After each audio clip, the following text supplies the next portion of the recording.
എല്ലാവർക്കും നമസ്കാരം. Class J പിയിലേക്ക് സ്വാഗതം. നമ്മുടെ ക്ലാസ് എടുക്കുന്നത് ഒരു ജി കെ റിലേറ്റ് ചെയ്തിട്ടുള്ള ടോപ്പിക്കാണ്. അപ്പോൾ അതിൽ സ്ഥിരമായിട്ട് ചോദിക്കുന്ന അല്ലെങ്കിൽ ചോദിച്ചുകൊണ്ടിരിക്കുന്ന ചില ക്വസ്റ്റ്യൻസ് നമുക്കൊന്ന് പരിചയപ്പെടാം. ഓക്കെ, ഇതൊരു കോമൺ ജി കെ പാർട്ടാണ്. അപ്പോൾ നമുക്ക് ക്വസ്റ്റ്യൻസിലേക്കൊന്ന് പോകാം. ഇപ്പോഴത്തെ പരീക്ഷകളുടെ ഒരു ചേഞ്ചിങ് പാറ്റേൺ ഉണ്ട്. പല പരീക്ഷകളും പാറ്റേൺ ചേഞ്ച് ആക്കിയിട്ടുണ്ട്. അപ്പോൾ ആ പാറ്റേൺ ചേഞ്ച് ചെയ്യുന്നതിനനുസരിച്ചിട്ട് കുറച്ചുകൂടെ ഡീറ്റെയിൽഡായിട്ട് നമ്മൾ വായിക്കേണ്ടതായിട്ടുണ്ട്, അല്ലെങ്കിൽ കുറച്ചുകൂടെ കോൺസെപ്റ്റ് ഓറിയൻറ്റഡ് ആയിട്ട് നമ്മൾ പഠിക്കേണ്ടതായിട്ടുണ്ട്. അപ്പോൾ ഇവിടെ നമ്മൾ ഒരു 3-4 ഏരിയാസിൽ നിന്ന് ഉള്ള ക്വസ്റ്റ്യൻസ് നമുക്കൊന്ന് ഡിസ്കസ് ചെയ്യാം. ഇതിലാദ്യത്തത് മാൻ ബുക്കർ പ്രൈസ് ആണ്. മാൻ ബുക്കർ പ്രൈസ് എന്താണ് ഈ മാൻ ബുക്കർ പ്രൈസ് എന്ന് പറയുന്നത്? ഓക്കെ, മാൻ ബുക്കർ പ്രൈസ് എന്ന് പറയുന്നത് ബ്രിട്ടൻ നൽകുന്ന ഒരു പുരസ്കാരമാണ് മാൻ ബുക്കർ പ്രൈസ്. അപ്പോൾ മാൻ ബുക്കർ പ്രൈസിനെ പറ്റിയുള്ള ഒരു കുറച്ച് ഡിസ്ക്രിപ്ഷനാണ് നമ്മൾ തരാൻ പോകുന്നത്. ഏത് രാജ്യമാണ് ഈ മാൻ ബുക്കർ പുരസ്കാരം കൊടുക്കുന്നതെന്ന് ചോദിച്ചാൽ ബ്രിട്ടനാണ്. ഓക്കെ, ഇനിയും ഇത് ഏത് വർഷമാണ് ഈ മാൻ ബുക്കർ പ്രൈസ് നൽകി തുടങ്ങിയത്? 1969 മുതലാണ്. ഇനിയും മൂന്നാമത്തെ പോയിന്റ്, ആദ്യമായി മാൻ ബുക്കർ പുരസ്കാരം നേടിയത് ആർക്കാണ് എന്നാണ്. ആദ്യമായി മാൻ ബുക്കർ പുരസ്കാരം നേടിയ ആളുടെ പേര് PH ന്യൂബൈ എന്നാണ്. ന്യൂബൈ. ഓക്കെ, PH ന്യൂബൈ എന്നാണ്.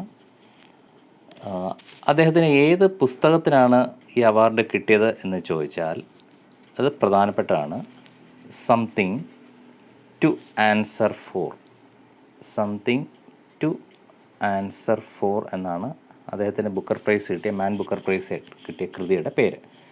PH ന്യൂബൈയുടെ സംതിങ് ടു ആൻസർ ഫോർ എന്ന കൃതിക്കാണ് പുരസ്കാരം കിട്ടിയത്. ഇനിയും നമ്മളിവിടെ പഠിക്കാൻ പോകുന്നത് ഈ 3 കാര്യങ്ങൾ കൂടാതെ പ്രധാനപ്പെട്ട ഒരു പോയിന്റ് എന്ന് പറയുന്നത് ഇതാണ്. മാൻ ബുക്കർ പ്രൈസ് കിട്ടിയ ഇന്ത്യക്കാർ ആരൊക്കെയാണ്? ശ്രദ്ധിച്ചോണം. മാൻ ബുക്കർ പുരസ്കാരം നേടിയ ഇന്ത്യക്കാർ ആരൊക്കെയാണ്? മാൻ ബുക്കർ പ്രൈസ് നേടിയ ഇന്ത്യക്കാർ ഉണ്ട്, ഇന്ത്യൻ വംശജരുമുണ്ട്. അപ്പോൾ നമ്മളിപ്പോൾ ഇന്ത്യൻ വംശജരെന്ന് പറഞ്ഞാൽ പൂർണ്ണമായിട്ട് ഇന്ത്യക്കാരല്ല. Indians who won Man Booker prize. ഇന്ത്യക്കാരൊക്കെയാണ്? 3 പേർക്കാണ് പ്രധാനമായിട്ടത് വന്നിരിക്കുന്നത്. ഒന്ന് അരുന്ധതി റോയ് ആണ്. ഇപ്പോൾ ഉള്ള ക്വസ്റ്റ്യൻസൊക്കെ ചോദിക്കുന്നൊരു പാറ്റേൺ, ഇപ്പോൾ കൃതികൾ ചോദിക്കുവാണെങ്കിൽ ആ കൃതികൾ ഡീറ്റെയിൽഡായിട്ട് നമ്മൾ പഠിക്കണം, അല്ലെങ്കിൽ ആ പുരസ്കാരത്തെപ്പറ്റി ഡീറ്റെയിൽഡായിട്ട് പഠിക്കണം. അപ്പോൾ ഇത് നമ്മളിവിടെ പറയാണ്, മാൻ ബുക്കർ പ്രൈസ് കിട്ടിയ അരുന്ധതി റോയ്ക്കാണ് ആദ്യമായിട്ട് കിട്ടുന്നത്. അല്ലെങ്കിൽ ഇന്ത്യയിൽ നിന്ന് കിട്ടുന്ന പൂർണ്ണമായിട്ടും ഇന്ത്യൻ ഒറിജിനായിട്ടുള്ളൊരു വ്യക്തി അരുന്ധതി റോയ് ആണ്. 1997 ആ പുരസ്കാരം ലഭിക്കുന്നത്. ഓക്കെ, അരുന്ധതി റോയ്ക്ക്. ഇനിയും ഏത് കൃതിക്കാണെന്ന് ചോദിച്ചാൽ നിങ്ങൾക്ക് അറിയാം, അരുന്ധതി റോയുടെ ഫേമസ് ആയിട്ടുള്ള കൃതിയാണ് ഗോഡ് ഓഫ് സ്മോൾ തിങ്സ്, അല്ലേ? ഗോഡ് ഓഫ് സ്മോൾ തിങ്സ് എന്ന കൃതിക്കാണ് അരുന്ധതി റോയ്ക്ക് മാൻ ബുക്കർ പ്രൈസ് കിട്ടുന്നത്. ഇനി രണ്ടാമത് ഒരു പൂർണ്ണമായ ഒരു ഇന്ത്യൻ ഒരു ഇന്ത്യൻ ഒറിജിനായിട്ടുള്ള വ്യക്തിക്ക് കിട്ടുന്നത് കിരൺ ആണ്. ഓർത്തിരിക്കുക, കിരൺ ദേശായി എന്നാണ് അദ്ദേഹത്തിൻ്റെ പേര്. കിരൺ ദേശായിയുടെ ഏത് ബുക്കിനാണ് കിട്ടുന്നതെന്ന് ചോദിച്ചാൽ ദ ഇൻഹെറിറ്റൻസ് ഓഫ് ലോസ്റ്റ് എന്ന കൃതിക്കാണ്. ദ ഇൻഹെറിറ്റൻസ് ഓഫ് ലോസ്റ്റ് എന്ന കൃതിക്കാണ് കിരൺ ദേശായിക്ക് അവാർഡ് കിട്ടുന്നത്. അത് കിട്ടുന്നത് 2006 ഏത് വർഷമാണ്? 2006. ഇനിയും മൂന്നാമത്തെ പോയിന്റ് എന്ന് പറയുന്നത് എന്താണ്? മൂന്നാമത് ആർക്കാണ് കിട്ടുന്നതെന്ന് ചോദിച്ചാൽ അരവിന്ദ് അഡിഗെ. ആരാണ്? അരവിന്ദ് അഡിഗെ. ആരാണ് അരവിന്ദ് അഡിഗ എന്ന് പറയുന്നത്? അദ്ദേഹത്തിൻ്റെ ഏത് കൃതിക്കാണ് കിട്ടിയതെന്ന് ചോദിച്ചാൽ ദി വൈറ്റ് ടൈഗർ എന്ന് പറഞ്ഞ കൃതിക്കാണ് കിട്ടിയത്. എന്താണ്? ദി വൈറ്റ് ടൈഗർ എന്ന് പറഞ്ഞ കൃതിക്കാണ് കിട്ടിയത്. അത് 2008 മാൻ ബുക്കർ പ്രൈസാണ് കിട്ടിയത്. 2008 മാൻ ബുക്കർ അവാർഡാണ് കിട്ടിയത്. അപ്പോൾ ഏതൊക്കെ കൃതികൾക്ക്, 3 കൃതികൾ ഏതൊക്കെയാണ്? പൂർണ്ണമായിട്ട് ഇന്ത്യൻ ഒറിജിനായിട്ടുള്ള Arundhati Roy 1997 Man Booker prize നേടിയ കൃതി God of small things, Kiran Desai the inheritance of loss, പിന്നെ ദ വൈറ്റ് ടൈഗർ എന്ന പുസ്തകത്തിന് അരവിന്ദ് അഡിഗ. 3 പേർക്ക് കിട്ടി. ഇനിയും ഇന്ത്യൻ വംശജർക്കും കിട്ടിയിട്ടുണ്ട്. ഓക്കെ, ഇന്ത്യൻ വംശജർക്ക് കിട്ടിയ 2 പേര് ഉണ്ട്. ആ 2 പേരുടെ പേരൂടെ ഞാൻ പറയാം. അപ്പം ഇന്ത്യൻ വംശജനായിട്ടുള്ള അല്ലെങ്കിൽ പകുതി ഇന്ത്യക്കാരൻ എന്നൊക്കെ പറയാവുന്ന രീതിയിലുള്ള ഒരു വ്യക്തിയാണ് ഇന്ത്യൻ വംശജൻ, പേഴ്സൺ ഓഫ് ഇന്ത്യൻ ഒറിജിൻ. അങ്ങനെ കിട്ടിയ ഒരാളാണ്. ആദ്യമായിട്ട് കിട്ടിയത് VS നൈപ്പോൾ ആണ്. VS നൈപ്പോൾ എന്ന് പറയുന്ന ഒരു സാഹിത്യകാരനാണ് VS നൈപ്പോൾ. VS നൈപ്പോളിൻ്റെ കൃതി ഇൻ എ ഫ്രീ സ്റ്റേറ്റ്. ഏതാണ്? ഇൻ എ ഫ്രീ സ്റ്റേറ്റ് എന്നതാണ് അദ്ദേഹത്തിന് കിട്ടിയ കൃതിയുടെ പേര്. പിന്നെ രണ്ടാമത് കിട്ടിയൊരു വ്യക്തിയുണ്ട്. രണ്ടാമത് കിട്ടിയ ഒരു ഇന്ത്യൻ ഒറിജിനാണ് സൽമാൻ റുഷ്ദി. ആരാണ്? സൽമാൻ റുഷ്ദി. ആരാ ഈ സൽമാൻ റുഷ്ദി എന്ന് പറഞ്ഞു കഴിഞ്ഞാൽ? അദ്ദേഹത്തിന് ഏത് കൃതിക്കാണ് കിട്ടിയതെന്ന് ചോദിച്ചാൽ മിഡ് നൈറ്റ് ചിൽഡ്രൻ. വളരെ ഫേമസ് ആയിട്ടുള്ള കൃതിയാണ് the mid night children. Okay, അപ്പോൾ ഇത്രയും കാര്യങ്ങൾ ഓർത്ത് വെക്കുക. കുറച്ചുകൂടെ സമഗ്രമായി നമ്മൾ പഠിച്ചു പോകേണ്ടതായിട്ടുണ്ട്. അതുകൊണ്ടാണ് ഈ ഒരു മോഡൽ ക്വസ്റ്റ്യൻസ് തരുന്നത്. സോ മാൻ ബുക്കർ പുരസ്കാരം നേടിയ ഇന്ത്യക്കാരും ഇന്ത്യൻ വംശജരും ഉണ്ട്. 5 പേരുടെ പേര് നമ്മൾ പഠിച്ചു അല്ലേ? അപ്പോൾ ഇതാണ് നമ്മൾ ഇന്ന് പഠിച്ച ആദ്യത്തെ ടോപ്പിക്. അതായത് it is related to Man Booker prize. Okay അല്ലേ? ഇനി നമുക്ക് അടുത്ത ഒരു ക്വസ്റ്റ്യൻ നമുക്ക് നോക്കാം. രണ്ടാമത്തെ ഒരു ടോപ്പിക്ക്. പല ടോപ്പിക്കിൽ നിന്ന് ഇമ്പോർട്ടൻ്റ് ആയിട്ടുള്ള ടോപ്പിക്കിൽ നിന്ന് മിക്സ് ചെയ്തിട്ടാണ് തരുന്നത്. സെക്കൻഡ് ടോപ്പിക്ക്, ഗുവാഹത്തി ഹൈക്കോടതിയുടെ അധികാരത്തിലുള്ള സംസ്ഥാനങ്ങൾ ഏതൊക്കെയാണ്? എന്താ അതിൻ്റെ അർത്ഥം? അതായത് ഗുവാഹത്തി എന്ന് പറയുന്ന അസാമിലെ സ്ഥലമാണ് അല്ലേ? അസാമിൻ്റെ ക്യാപിറ്റലാണ് അസോം. ഈ ഗുവാഹത്തി എന്ന് പറയുന്ന ഹൈക്കോർട്ടിന് വേറെ ചില സംസ്ഥാനങ്ങളുടെ എന്തുകൊണ്ട് ജുഡിസിക്ഷനുണ്ട്. ജുഡിസിക്ഷൻ എന്ന് പറഞ്ഞാൽ അധികാര പരിധിയുണ്ട്. ഇപ്പോൾ കേരളത്തിൻ്റെ ഹൈക്കോടതി എറണാകുളത്താണ് അല്ലേ?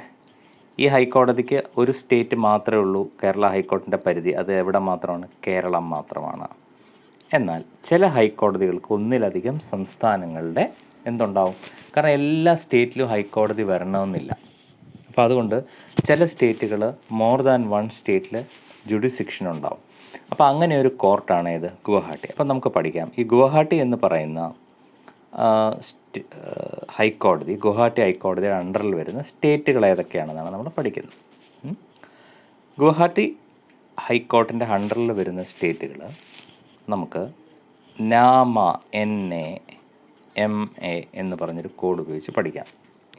കാരണം ഇന്ത്യയിലെ ഏറ്റവും കൂടുതൽ അധികാര പരിധിയിൽ വരുന്ന ഒരു കോടതിയാണ് ഗുവാഹത്തി കോടതി. കാരണം അത് 5 സ്റ്റേറ്റുകൾക്ക് ഒരു കോർട്ടാണ്, ഹൈക്കോടതിയാണ്. ഏതൊക്കെ സ്റ്റേറ്റാണ്? സ്വാഭാവികമായിട്ട് നിങ്ങൾക്ക് ഗുവാഹട്ടി, ആസാം എന്നൊക്കെ പറയുമ്പോൾ അത് നോർത്ത് ഈസ്റ്റ് സംസ്ഥാനങ്ങളാണെന്ന് മനസ്സിലാക്കണം അല്ലേ? നോർത്ത് ഈസ്റ്റ് എന്ന് പറഞ്ഞാൽ നമ്മുടെ വടക്ക് കിഴക്കൻ സംസ്ഥാനങ്ങൾ. അപ്പോൾ ഈ നാമ എന്ന് പറഞ്ഞാൽ എന്താണ്? നാമയിലെ നാഗാലാൻഡാണ് അല്ലേ? നാഗാലാൻഡാണ്. അസോമാണ്. വീണ്ടും വന്നിട്ടുണ്ട്. മിസോറാമാണ്. ഏതാണ്?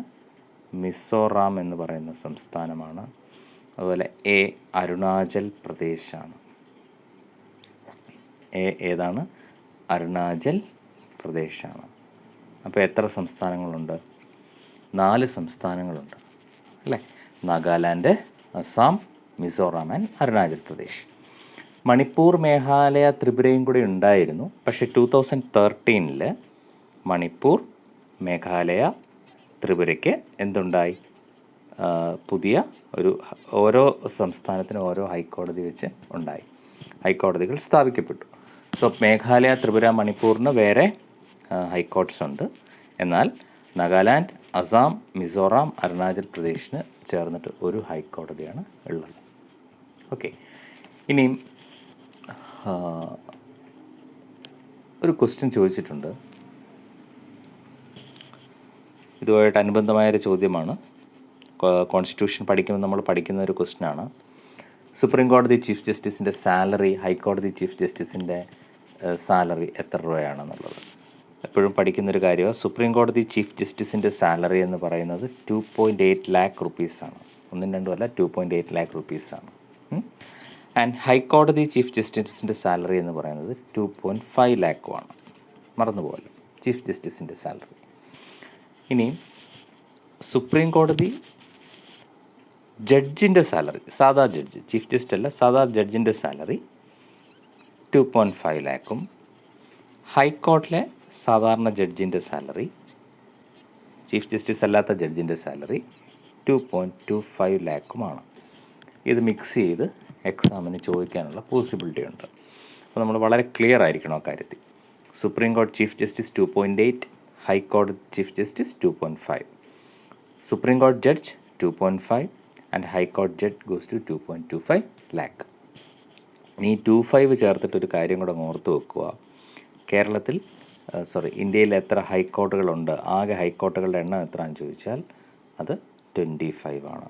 എത്ര ഹൈക്കോർട്ട്സ് ഉണ്ട്? നമുക്ക് ഇന്ത്യയിലാകെ 25 ഹൈക്കോടതികളുണ്ട്.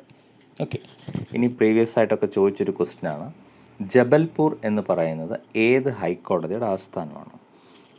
Jabalpur is the headquarters of which high court? Question ഇതാണ്. ജബൽപൂർ നമുക്കിങ്ങനെ എഴുതാം. ജബൽപൂർ എന്ന് പറഞ്ഞ സ്ഥലം, നൈനിറ്റാൾ എന്ന് പറഞ്ഞ സ്ഥലം, ഓക്കെ, നൈനിറ്റാൾ, അഗർത്തല, ഷില്ലോങ്, ഈ ഹൈക്കോടതികൾ ഏതൊക്കെ സ്റ്റേറ്റ്സിനെ റെപ്രസെൻ്റ് ചെയ്യുന്നു എന്ന് പറയാമോ? ഇങ്ങനെ മാച്ച് ദ ഫോളോയിങ്ങിലാണ് ചോദ്യം വരുന്നതെങ്കിൽ നമുക്ക് പറയാം. ജബൽപൂർ എന്ന് പറയുന്നത് മധ്യപ്രദേശിലെ ഒരു പ്ലേസാണ്. അപ്പം മധ്യപ്രദേശ് ഹൈക്കോടതിയുടെ ഹെഡ് ക്വാർട്ടേഴ്സാണ് എവിടെയുള്ളത്? ജബൽപൂരിലുള്ളത്. Nainital is a place located in Uttarakhand അല്ലെങ്കിൽ ഉത്തരാഞ്ചൽ. ഉത്തരാഞ്ചൽ എന്ന് പറയുന്ന സ്റ്റേറ്റിലെ, അല്ലെങ്കിൽ ഉത്തരാഖണ്ഡ് എന്ന് പറയുന്ന സ്റ്റേറ്റിലെ, ഉത്തരാഖണ്ഡ് എന്ന് പറയുന്ന സ്റ്റേറ്റിലെ ഹൈക്കോടതിയാണ് നൈനിറ്റാൾ. അഗർത്തല എന്ന് പറയുന്നത് ത്രിപുരയുടെ ക്യാപിറ്റലാണ്. സോ ത്രിപുരയിലെ ഹൈക്കോടതിയാണ് അഗർത്തല. ഷിലോങ് എന്ന് പറയുന്നത് മേഘാലയയുടെ ക്യാപിറ്റലാണ്. So മേഘാലയയിലെ head ക്വാർട്ടേഴ്സാണ്, മേഘാലയയുടെ ഹൈക്കോർട്ടാണ് എവിടെയുള്ളത്? ഷില്ലോങ്ങിൽ ഉള്ളത്. അപ്പോൾ ഇത്രയും കാര്യങ്ങൾ ഓർത്തിരിക്കുക. അപ്പോൾ നമ്മൾ ഇന്നത്തെ സെക്കൻഡ് ടോപ്പിക്കിൽ പറഞ്ഞത് ഗുവാഹട്ടി ഹൈക്കോടതി ഏതൊക്കെ സ്റ്റേറ്റിൻ്റെ ജുഡിസിക്ഷനിലാണ് വരുന്നതെന്നാണ് പറഞ്ഞത് അല്ലേ? ഓക്കെ, ഇനി നമ്മുടെ തേർഡ് പോയിൻ്റ് അല്ലെങ്കിൽ മൂന്നാമത്തെ നമ്മളിന്ന് പഠിക്കുന്ന ടോപ്പിക് എന്ന് പറയുന്നത്, ഇതൊരു പഴയ ഒരു കൺവെൻഷണൽ GK ടൈപ്പ് ക്വസ്റ്റ്യനാണ്, സാധാരണ ക്വസ്റ്റ്യനാണ്, ജിയോഗ്രഫിക്കകത്തൊക്കെ വരുന്നൊരു ചോദ്യമാണിത്. ഇത് വന്നിട്ട് ഇതാണ്: വലിപ്പം കൂടിയ രാഷ്ട്രങ്ങൾ ഏതൊക്കെയാണ്? ലാർജസ്റ്റ് കൺട്രീസ് അല്ലേ? വലിപ്പം കൂടിയ രാഷ്ട്രങ്ങളൊക്കെ ബേസിക് GK ആണ്, പക്ഷേ ഇതൊക്കെ സ്ഥിരം ചോദിക്കുന്നതാണ്. അപ്പോൾ വലിപ്പം കൂടിയ രാഷ്ട്രങ്ങൾ എഴുതാൻ RCCUBAI ഈ കോഡ് ഓർത്തിരിക്കും. RCCUBAI. ഇപ്പോൾ എന്തോ ഈ RCCUBAI? ആറാണ് ഏറ്റവും വലിപ്പമുള്ള രാജ്യം. അതേതാണ്? R goes to Russia. ഇനിയും C എന്താണ്? C ഏത് രാജ്യമാണ്? C goes to Canada. RCC. വീണ്ടും ഒരു C ഉണ്ട്, അതേതാണ്? അത് ചൈനയാണ്. അത് കഴിഞ്ഞ് U ആണ്. U ഏത് രാജ്യമാണ്? USA ആണുള്ളത്. പിന്നെ വന്നിട്ട് B ആണ്. B goes to Brazil. Okay, B. A ഏത് രാജ്യമാണ്? A ഓസ്ട്രേലിയ ആണ്. And I goes to India. I goes to India. അപ്പോൾ എത്ര കൺട്രീസ് ഉണ്ട് നമ്മുടെ ടോപ്പിൽ? ഇന്ത്യക്ക് മേളിൽ 1 2 3 4 5 6. അപ്പോൾ എത്രാമത്തെ പൊസിഷനാണ് ഇന്ത്യ എന്ന് ചോദിച്ചാൽ India is the 7th position. India is in the 7th position. So RCCUBAI, Russia, Canada, China, USA, Brazil, Australia and India. ഓർത്തിരിക്കുക, ഇത്രയും രാജ്യങ്ങളാണ് ഏറ്റവും വലിയ രാജ്യങ്ങളായിട്ട് നിലനിൽക്കുന്നത്. ഓക്കെ, ഇതൊരു കൺവെൻഷണൽ GK ടൈപ്പ് ക്വസ്റ്റ്യൻ ഞാൻ തന്നതേ ഉള്ളൂ. തേർഡ് പോയിൻ്റായിട്ട് തന്നതാണ്. പഠിച്ചു വെക്കാൻ വളരെ എളുപ്പമാണ്. ഇനിയും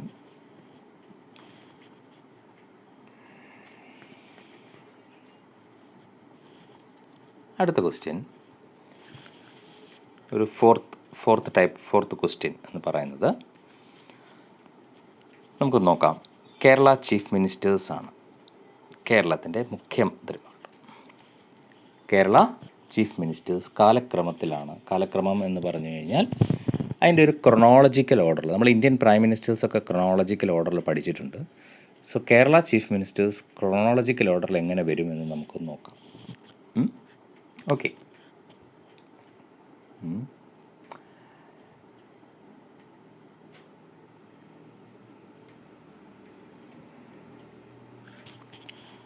ഒരു കോഡ്, വെറുതെ ഒരു കോഡ് നമുക്ക് നോക്കാം.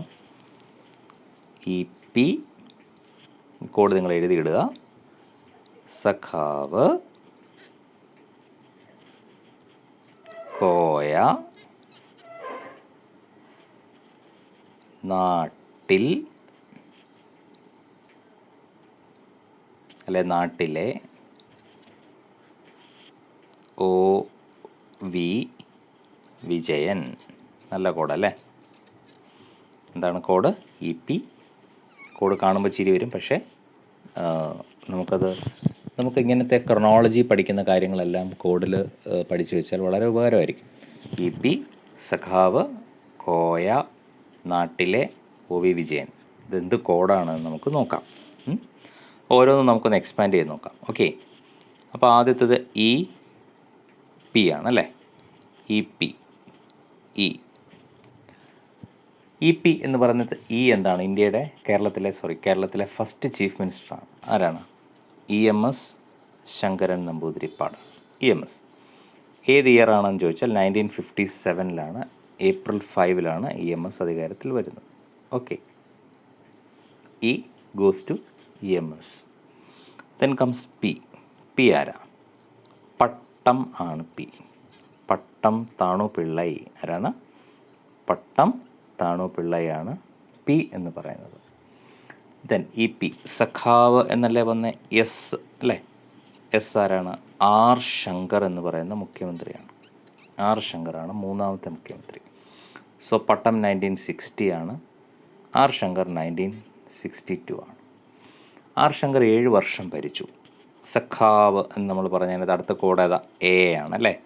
A goes to Achyuta Menon. ആരാണ്? അച്യുത മേനോൻ എന്ന് പറയുന്ന വളരെ ഗംഭീരനായൊരു മുഖ്യമന്ത്രിയാണ് അച്യുത മേനോൻ. സോ 1969 വന്നിട്ട് അച്യുത മേനോനാണ്. പിന്നെ സഖാവ് K, അത് കഴിഞ്ഞ് K അല്ലേ? K ആരാ? നിങ്ങൾക്ക് എല്ലാവർക്കും അറിയാം. K കരുണാകരനാണ് അടുത്ത K. കരുണാകരനാണ് അടുത്ത K. പിന്നെ വീണ്ടും ഒരു A വന്നു അല്ലേ? അത് AK ആൻ്റണിയാണ്. അപ്പോൾ K കരുണാകരൻ 1977 ആണ്. കേരളത്തിൽ എമർജൻസി അടിയന്തരാവസ്ഥയൊക്കെ നടക്കുമ്പോഴാണ്. AK ആൻ്റണി 1977 തന്നെയാണ്. കുറച്ച് കാലം AK ആൻ്റണി ആ സമയത്ത് ഭരിച്ചു. പിന്നെ വന്നത് VL ആണ്. ഇപ്പോൾ ഇത്രയും കാര്യങ്ങൾ എഴുതിയല്ലോ. അല്ലേ? EP സഖാവിലെ EMS, P Pattom Thanu Pillai, SR Shankar, A Achyuta Menon, K Karunakaran, AK Antony. അടുത്ത് വന്നിട്ട് EP സഖാവ് V അല്ലേ? നമുക്കിത് റബ്ബ് ചെയ്യാണ്. അടുത്ത് നമുക്ക് നോക്കാം. യെസ്, V ആരാണ്? PK വാസുദേവൻ നായർ എന്ന് പറയും. PKV എന്നറിയപ്പെടുന്ന CPIയുടെ ഒരു മിനിസ്റ്ററാണ് PK Vasudevan Nair. Okay, PKV. അത് 1978 പിന്നെന്തോ നമ്മൾ പറഞ്ഞത്? കോയ. ഇവിടെ കോയ എന്ന് പറഞ്ഞാൽ CH മുഹമ്മദ് കോയ ആണ്. ആരാണ്? CH മുഹമ്മദ് കോയ എന്ന് പറയുന്ന ഒരു വ്യക്തിയാണ് CH മുഹമ്മദ് കോയ. അത് 1979 ആണ് CH മുഹമ്മദ് കോയ. ദെൻ വന്നിരിക്കുന്നു നാട്ടിലെ എന്നാണ് ഞാൻ പറഞ്ഞത്. അവിടെ നാ എന്നുള്ള ഒരു നാ എന്നുള്ളത് EK നായനാർ ആണ്. ആരാണ്? EK നായനാർ ആണ്. അതാണ് നാട്ടിലെ എന്ന് പറഞ്ഞത്. 1980 EK നായനാർ വരുന്നത്.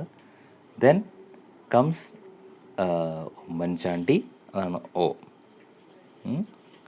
ഉമ്മൻചാണ്ടി 2004 ആണ് ഉമ്മൻചാണ്ടി. അതിനുശേഷം വി. ആരാ? VS ആൻഡ് OV എന്ന് പറഞ്ഞ VS അച്യുതാനന്ദൻ. പിന്നെ അടുത്ത ലാസ്റ്റിൽ നമ്മൾ പറഞ്ഞു വിജയൻ. അതിപ്പോഴത്തെ കേരള ചീഫ് മിനിസ്റ്റർ ആരാണ്? പിണറായി വിജയൻ.